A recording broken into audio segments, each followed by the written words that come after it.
এই দুনিয়ার পুরো জীবনটা এটা হচ্ছে লালসাময় একটা জীবন, লোভ, মরিচিকা, মায়াজাল। এই মায়াজালে আমরা আটকে আছি, ফলে মৃত্যুর কথা আমরা ভুলে গিয়েছি। পাগলের মতো ছুটছি, আরো টাকা লাগবে, আরো খ্যাতি লাগবে, আরো যশ লাগবে, আরো দাপট লাগবে। আমার এত টাকা দিয়ে কি হবে? এত সম্পদ দিয়ে কি হবে? এত ব্যস্ততা দিয়ে কি হবে তোমার? স্টপ, থামুন, অনেক হয়েছে। আম্মা থামুন, take a rest, take a breath and think about death. Think that you have to go back to your Lord. একটু বসেন না, একটু ভাবেন যে আমাকে চলে যেতে হবে, চলে যেতে হবে। এই কোলাহল, এই ব্যস্ততা, এগুলো থাকবে, থাকবো না আমি। সাইয়েদনা ওমর ফারুক বলেছেন, মুতু ক্বাবলা আন তামুতু, মরার আগে একবার মরো। হাসিবু ক্বাবলা আন তুহাসাবু আলাইকুম, তোমার হিসাব নেওয়ার আগে তুমি একবার নিজের হিসাবটা করো না। কাগজ বের করে একটু লিখো না কি কি ভালো কাজ করছিলা, যেগুলো দিয়ে নাজাতের ওসিলা হতে পারে। 1 2 3, আর কি কি আকাম কুকাম করছো দেখো না, লিখে দেখো তোমার অবস্থাটা কি। মরার আগে একবার মরো। মরার আগে খাটের মধ্যে শুয়ে শটান করে চোখ বন্ধ করে একবার মরার ভান করে দেখেন কেমন লাগে। চোখটা বন্ধ করেন আর ভাবেন আপনি নাই, কি কি হতে পারে ভাবেন। আপনার ছেলে মেয়েরা কান্না জুড়ে দিবে, আপনার প্রাণের স্ত্রী বিলাপ শুরু করে দিবে, বন্ধু বান্ধবের চিৎকার আর মাতম, স্থানীয় এলাকার মসজিদে ঘোষণা, অমুক এলাকার নিবাসী অমুক ভাই অমুকের ছেলে অমুক দুনিয়ায় নাই। সব আত্মীয়রা চলে আসবে, ফেসবুকে স্ট্যাটাস দেয়া হবে, সবাই সবাইকে জানাবে বিকাল 4টায় অমুক হাই স্কুল ময়দানে আপনার জানাজা।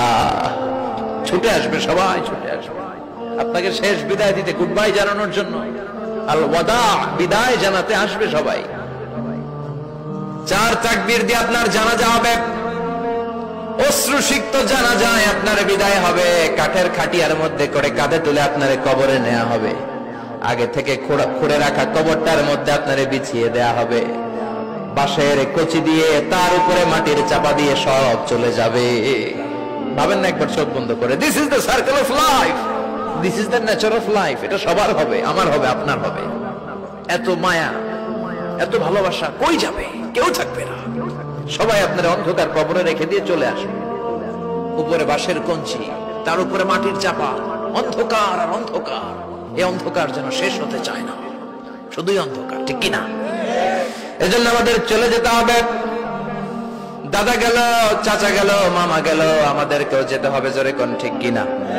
একদিন মাটির ভেতরে হবে ঘরে মন আমার, কেন বন্ধ দালান ঘর, প্রাণ পাখি উড়ে যাবে পিঞ্জর ছেড়ে।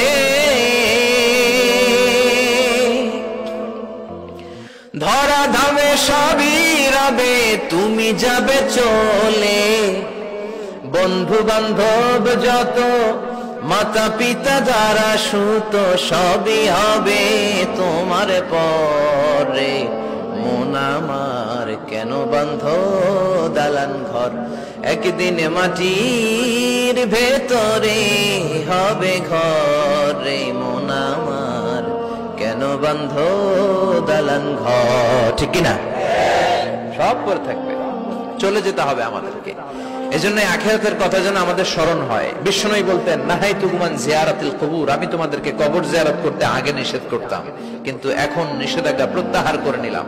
এখন সব সময় তোমরা কবরের সামনে যাবা আর জিয়ারত করবা।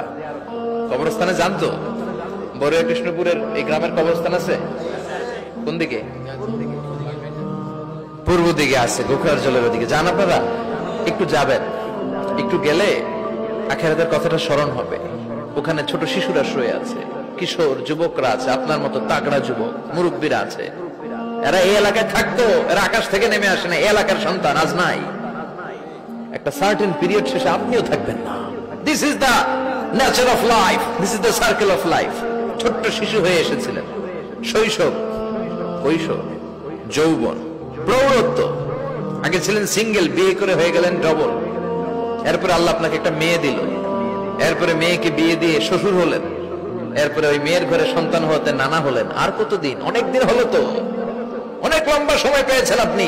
Think about death. এবার যাওয়ার কথা ভাবেন, আখিরাতের সামানের কথা ভাবেন, ফিরে যেতে হবে। কি শক্তিশালী যুবক, বার্ধক্য চলে আসলে লাঠি ছাড়া চলতে পারে না। কুচকুচে কালো দাড়ি সাদা হয়ে যায়, দাড়ির শুভ্রতা, বয়সের ভার, রং ধরা যৌবন জং ধরে শেষ, ঠিক কিনা? This is the circle of life. যুবক ভাইরা, এটাই জীবন, চলে যেতে হবে, কেউ থাকতে পারবে না, ঠিক কিনা? এটা রিমাইন্ডার আল্লাহ এই সূরার ভেতরে দিয়েছেন যে তোমাদেরকে ফিরে যেতে হবে, এই লোভ লালসা ছেড়ে দাও। রব্বুল আলামিন বলেন, আলহাকুমুত তাকাসুর হাত্তা যুরতুমুল মাকাবির। ও গোলাম, দুনিয়ার সম্পদ, লোভ লালসা তোদেরকে পাগল বানিয়ে দিয়েছে। এই লোভ পাগলামি কোনোদিন তোদের থামবে না যতদিন না তোরা কবরে ঢুকবি, ঠিক কিনা? কার কথা? আল্লাহ বললেন, দুনিয়ার সম্পদ আর লোভ আর মোহে তোমরা গাফেল হয়ে গিয়েছো। আখিরাতের কথা বেমালুম তোমরা ভুলে গিয়েছো, কিন্তু আখিরাতে তোমাদের যেতেই হবে, কবরের বাড়িতে তোমাদের ঢুকতেই হবে, ঠিক কিনা? যেতেই হবে। আমরা ভুলে যাই।